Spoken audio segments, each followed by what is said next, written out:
খবরদার গায়ে হাত তুলবেন না একেবারে। নারী নির্যাতনের মামলা দিয়া মা পোলা দুইটারে চৈত্য শিকার ভাত খাওয়াই স্যার। দেখেন ভাই, আমি তো আমার ন্যায্য বিচার চাইতে আইছি। আমার লাগে যে অন্যায়টা হইছে আমি এই বিচার চাইতে আইছি। এর বলে আমার লগে প্রেমের নাটক কইরা আমার সব কিছু উদ্ধার করে নিয়ে গেছে। আমি আমার দেহ বন্দি, আপনার পোলার মনটা বাইরে। আমি একটা মাইয়া মানুষ, আর আমি কই যাবো কত? আপনার পোলার লগে যদি আমার বিয়ে না দিতেন আমি কোথাও যাবো না। আমি দরকার হইলে জামরণ অনশন করবো, আমি এনে থাকবো, তাও আমি এই বাড়ি ছেড়ে যাবো না আমার বিয়ে না করা পর্যন্ত। তোরা বিশ্বাস করে মিশা কথা, একদম মিশা কথা কয়া। কিসে মিশা কথা?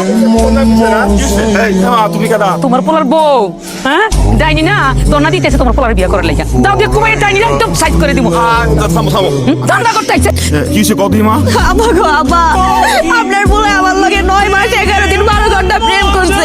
আপনার পোলার আমি যখনই কইছি আমার বিয়ে করো, আপনার পোলা আমারে কয় প্রেম করার করতে, কিন্তু বিয়ে আমি করতে পারবো না। এরপর থেকে আপনার পোলা লাপাত্তা, আপনার পোলার আমি তন্ন তন্ন করে খুঁজছি। এখন জিগান আমি সারাটা দিন আপনাকে বাড়িটা খুঁজা বাইর করছি।